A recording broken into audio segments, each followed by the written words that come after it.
मग मला कुणीतरी म्हटलं, अहो ताई, जर पोरींकडे आईबाप सांभाळायचे असते तर वृद्धाश्रम राहिलेच नसते. मी म्हणलं, प्रत्येक पोरीनं सासरे आईबापासारखे सांभाळले असते तर वृद्धाश्रम आजही राहिले नसते महाराज बरं का.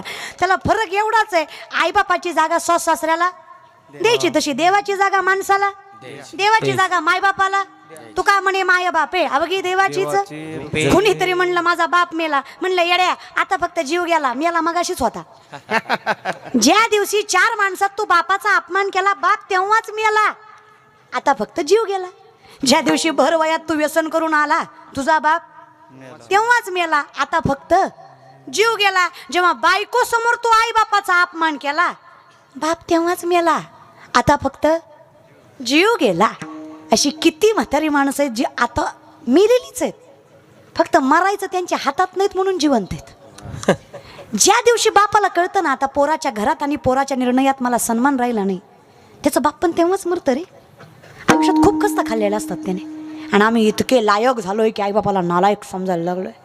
4 पुस्तकं जास्त वाचले आम्ही. महाराज म्हणतात तसं सावज सांगे संतोषाला खोकड पुस्तकं वाचे, अशी आमची परिस्थिती. आमचं म्हणजे कसं, लटके झाले कटके तिथे गाडग्या एवढे राळे, लटके झाले कटके तिथे गाडग्या एवढे राळे, उडत चिमणी चरत चाले तिचे वाटी एवढे डोळे.